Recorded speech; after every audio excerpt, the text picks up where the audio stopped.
Welcome back दोस्तों, आप सभी को स्वागत है हमारी आज की नई वीडियो के अंदर। और आज का हमारा टॉपिक है टीएस इलियट्स ऐसे ट्रेडिशन एंड इंडिविजुअल टैलेंट। तो वीडियो पूरा जरूर से देखें। चैनल पर नए हैं तो सब्सक्राइब करें और आगे आपको वीडियो पसंद आए तो प्लीज वीडियो को लाइक जरूर से कर लेना। तो आज के टॉपिक के अंदर हम टीएस इलियट का क्रिटिसिज्म देखने वाले हैं, जो इनका ऐसे है ट्रेडिशन एंड इंडिविजुअल टैलेंट, उसको आज डिस्कस करेंगे हमारे नोट्स के साथ। और इसके नोट्स पाने के लिए हमारे टेलीग्राम चैनल को ज्वाइन करें। इसकी लिंक हमारे डिस्क्रिप्शन और कमेंट पिन सेक्शन में आपको मिल जाएगी। तो चलिए वीडियो शुरू करते हैं। तो दोस्तों, मैं आपको इस वीडियो का और इस टॉपिक जिसका नाम है ट्रेडिशन एंड इंडिविजुअल टैलेंट, उसका ओवरव्यू दे देता हूँ पहले, जिससे कि आपको वीडियो के अंदर जो पॉइंट में पढ़ाने वाला हो वो अच्छे से समझ में आए। देखिए, जो इसका ऐसे है ट्रेडिशन एंड इंडिविजुअल टैलेंट, इसके अंदर दो वर्ड्स है, ट्रेडिशन एंड इंडिविजुअल टैलेंट। देखिए, इन दो टर्म्स को आप समझ ले पहले, उसके बाद ही आपको जो आगे आर्ग्यूमेंट और जो पॉइंट समझाने वाला हो नोट्स के द्वारा, वो तभी समझ में आएगी। देखिए, बेसिकली क्या है कि जो टीएस इलियट है, उन्होंने जो क्रिटिसिज्म दिया है पोएट्री के अंदर कि पोएट्री कैसे लिखनी चाहिए, और उसके अंदर रोल ऑफ ट्रेडिशन और इंडिविजुअल टैलेंट के बारे में बात करी गई है। तो देखिए, मैं आपको एक एग्जाम्पल से समझाता हूँ। सपोज करिए एक लड़की है सुमिता, जिसको एक पोएट्री लिखनी है, सपोज करें, तो उसको क्या चीज होनी चाहिए। तो देखिए, इसके अंदर दो फैक्टर होते हैं, एक ट्रेडिशन और एक इंडिविजुअल टैलेंट। इसको मैं लिखता हूँ, बस इतना समझ लीजिए आपको यहाँ पर। तो देखिए, ये चीजें यहाँ पर मैटर करती है एक पोएट्री लिखने के लिए। तो सुमिता को अगर पोएट्री लिखनी है तो इन दो चीजों का उसे ध्यान रखना होगा, तीन चीजें, ट्रेडिशन और इंडिविजुअल टैलेंट। तो देखिए, पहले हम ट्रेडिशन को डिस्कस करते हैं। तो ट्रेडिशन क्या होता है ये समझना जरूरी है।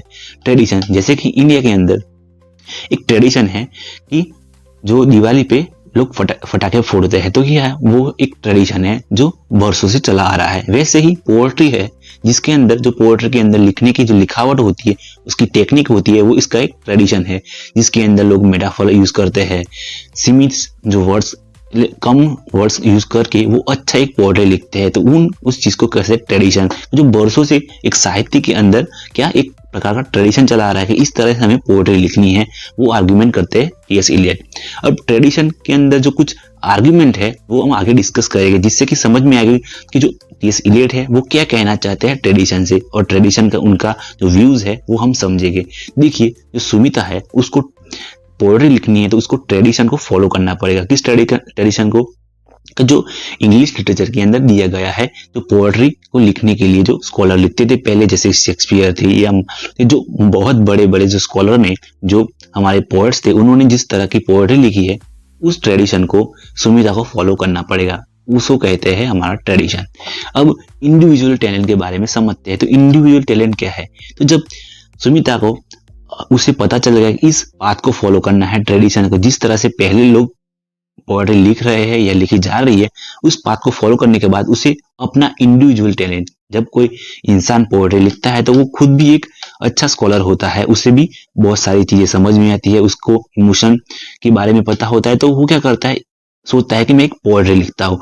तो उसे फर्स्ट स्टेप है हमारा पोएट्री लिखने का कि ट्रेडिशन को फॉलो करना। उसके बाद इंडिविजुअल टैलेंट, यानी कि जब कोई व्यक्ति पोएट्री लिखने की सोचता है तो वो पहले क्या लिखता है कि उसे खुद के जो इमोशन है, वो किस चीज पर पोएट्री लिखना चाहता है, उसके खुद के ख्यालात, उसकी सेंसिटिविटी, उन सब चीजों को कहते हैं उसका इंडिविजुअल टैलेंट। जो खुद सुमिता के पास है वो उसको कहते हैं इंडिविजुअल टैलेंट। तो देखिए, दोनों चीजों के यहाँ पर इंपॉर्टेंस दी गई है। ट्रेडिशन, जो मैंने आपको समझाया कि ट्रेडिशन जो वर्षों से चला आ रहा है पोएट्री बनाने के लिए, उसको कहते हैं ट्रेडिशन। तो वहां पर फर्स्ट स्टेप है हमारा ट्रेडिशन। उसके बाद है इंडिविजुअल टैलेंट, उसको भी इंपॉर्टेंस दी है टीएस इलियट ने, कि जो इंसान की खुद की जो खूबियां होती है उसे कहते हैं इंडिविजुअल टैलेंट। आई होप यहाँ तक ये चीजें आपको क्लियर हो गई है। तो आगे हम देखेंगे कि ट्रेडिशन के अकॉर्डिंग जो टीएस इलियट की व्यू क्या है, कि ट्रेडिशन क्या है, कैसा होता है, और किस तरह से हमें ट्रेडिशन को यूज करना है, और इंडिविजुअल टैलेंट क्या होता है, उनके व्यूज हम आगे नोट्स के द्वारा समझेंगे दोस्तों। तो चलिए समझते हैं।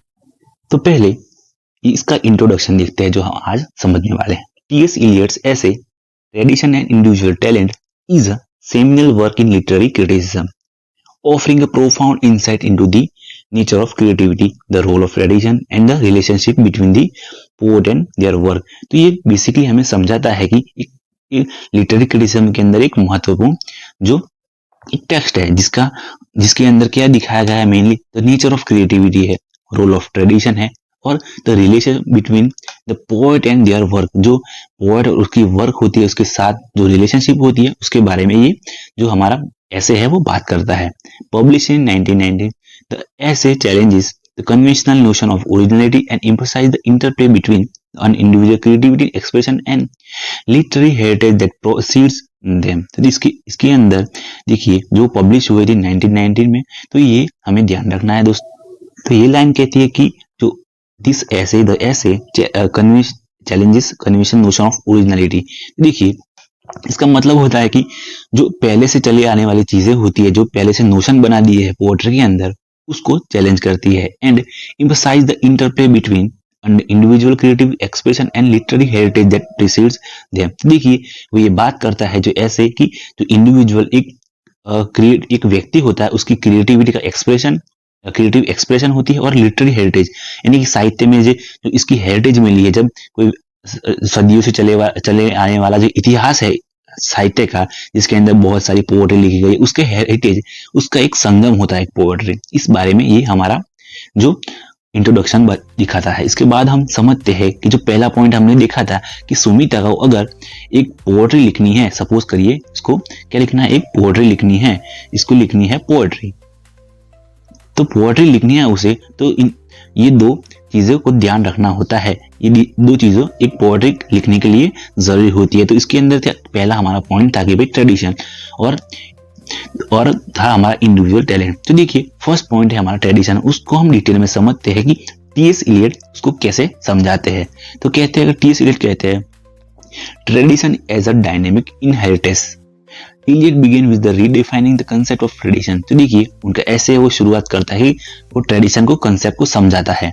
ही reject the popular notion that tradition is a static body of work handed down uncritically from one generation to next। तो देखिए इसके अंदर क्या है कि वो रिजेक्ट करते हैं पॉपुलर नोशन। देखिए नोशन का मतलब होता है कि जो पहले मानता है, देखिए मानता है वो रिजेक्ट करते हैं कि ट्रेडिशन को इज अ स्टैटिक बॉडी। देखिए अब जो हमने बताया कि जो ट्रेडिशन होता है वो किस चीज का नाम है, देखिए जो पहले से चली आने वाली चीजें होती है, जिस तरह की हमें समझता है कि हम समझते थे कि जो ये पोएट्री इस तरह लिखी जाती है, पोएट्री में इतने पार्ट्स होते हैं, इतनी लाइंस होती है, वो सब क्या है, उसका ट्रेडिशन है, इस तरह से लिखी जाती है, वो सब ट्रेडिशन है।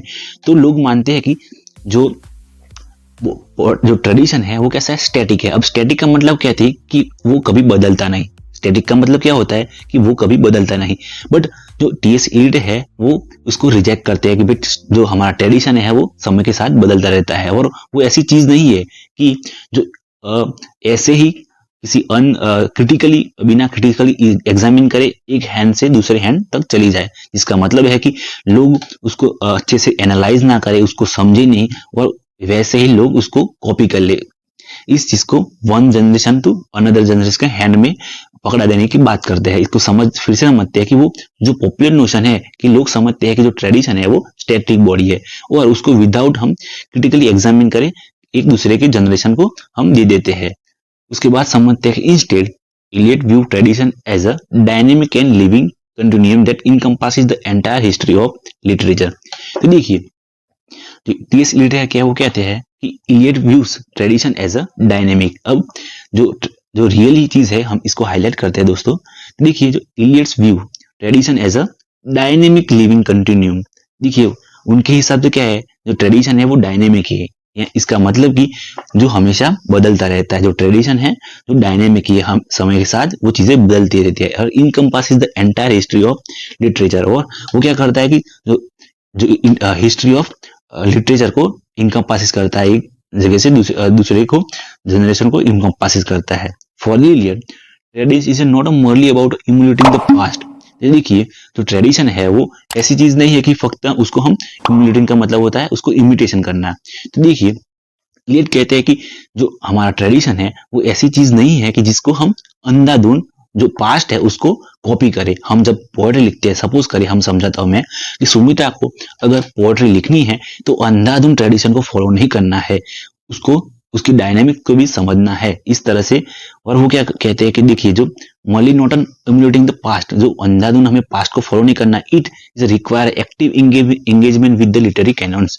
तो देखिए वो कहते हैं कि जो उसको जो पोएट्री लिखनी है और हमें जो पास्ट को फॉलो करना है और ट्रेडिशन को फॉलो करना है, तो हमारा जो एक्टिव इंगेजमेंट होना चाहिए। कैसा इंगेजमेंट होना चाहिए पोएट्री लिखते समय?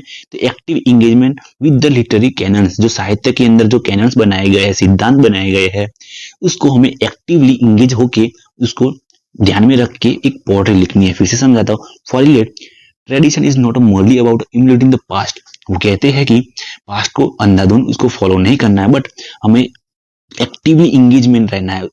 किसके साथ? लिटरेरी कैनन के साथ। आई होप यहाँ तक आपको चीजें समझ में आई है। तो चलिए वीडियो आगे बढ़ते हैं। The poet according to Eliot must have a historical sense, an awareness of how to present shape by the past. तो इलियट कहते हैं कि एक पोएट के पास हिस्टोरिकल सेंस होनी चाहिए, जो एक समय समझाने की एबिलिटी देता है कि पास्ट का प्रेजेंट पर कैसे असर होता है। This historical sense enables the poet to situate their work within a broader context of literary history। तो वो कहते हैं कि ये हिस्टोरिकल सेंस पोएट के अपने काम को लिटरेरी हिस्ट्री के ब्रॉडर कॉन्टेक्स्ट में रखने का मौका देता है।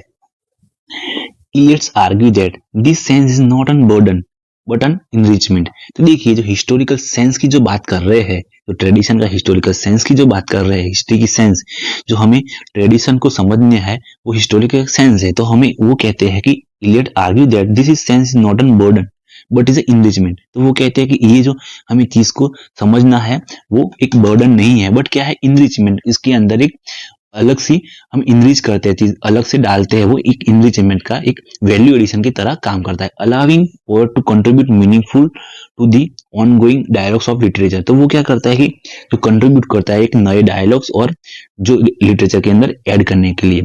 Writer must not strive for individuality in isolate but must understand and assimilate the influence of the previous work while bringing their unique perspective। इसका मतलब है कि एक पोएट अपनी इंडिविजुअलिटी को आइसोलेट करके काम नहीं कर सकता।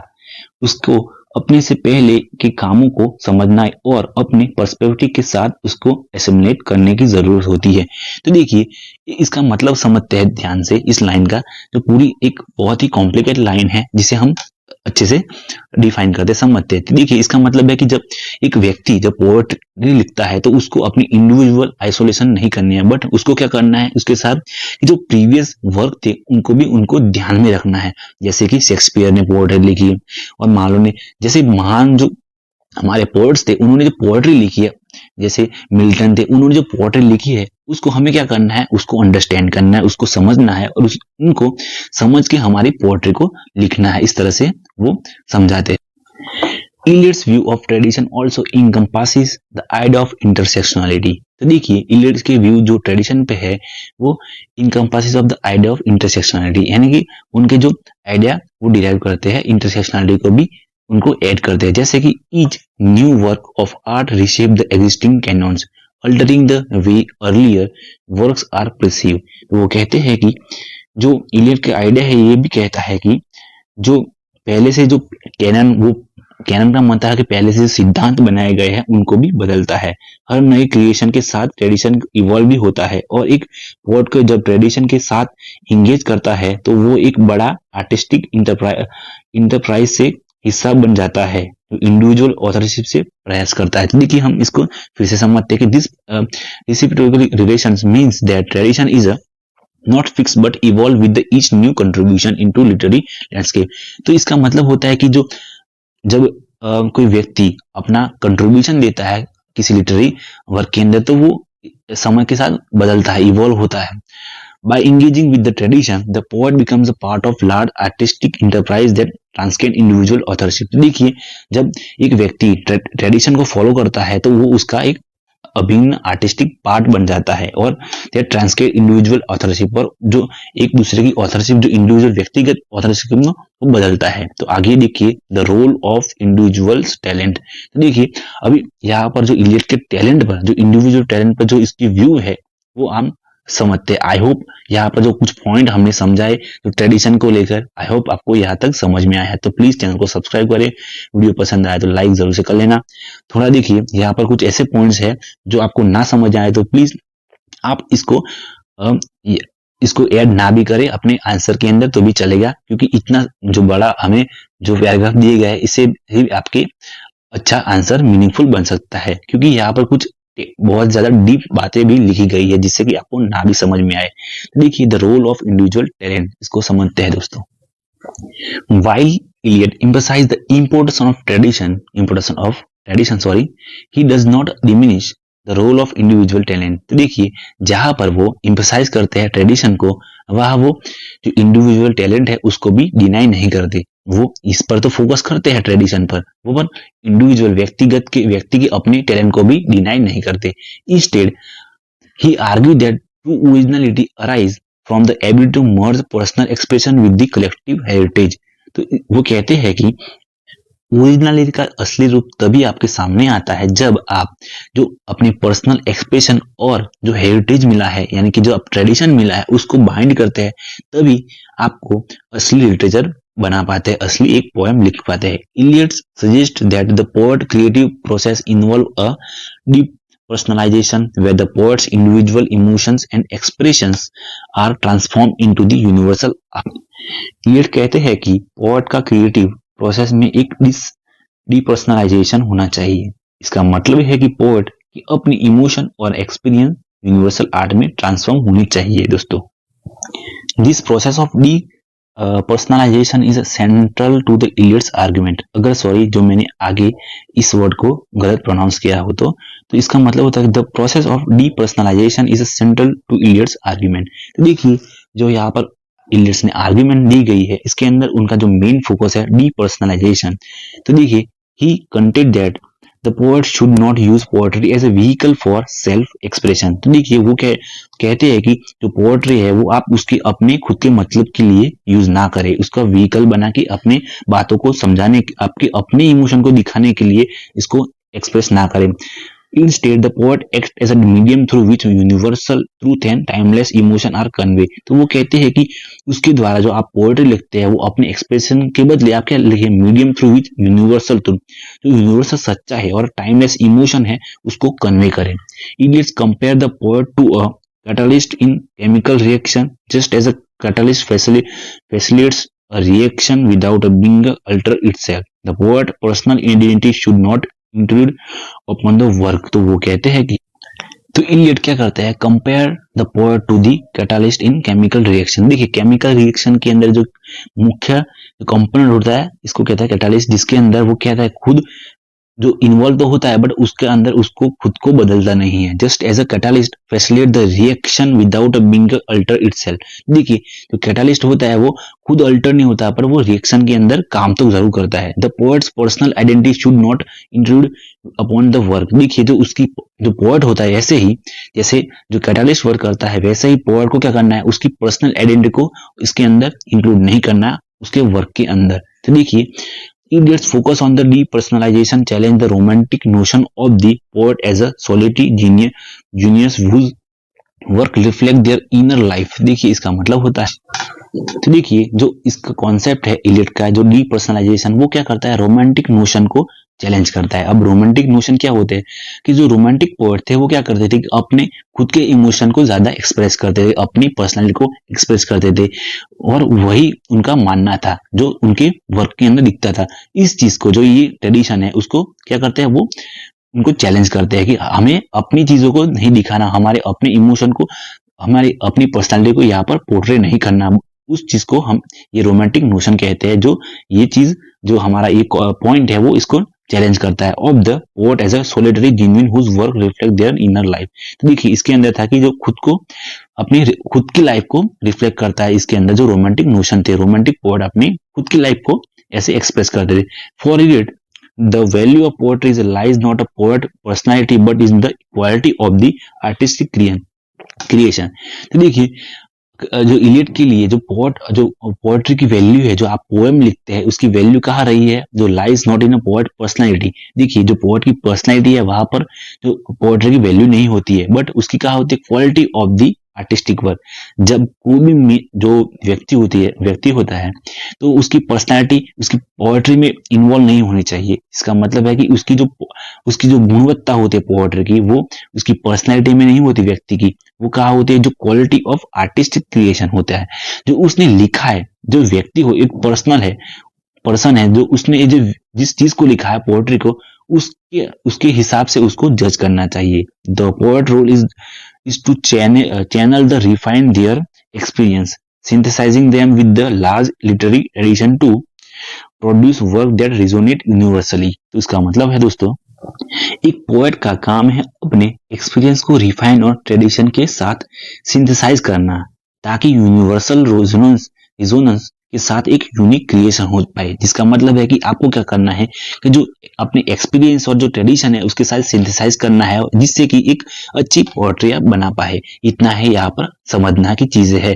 जो आई होप आपको यहाँ तक चीजें समझ में आई, जो हमने यहाँ पर आर्गुमेंट डिस्कस करी है। इसके नोट्स के लिए प्लीज दोस्तों हमारे टेलीग्राम चैनल को ज्वाइन कर ले। आई होप आपको वीडियो यहाँ तक पसंद आया। तो देखिए the objective of the correlative, देखिए यहाँ तक हम समझते हैं ये पॉइंट को।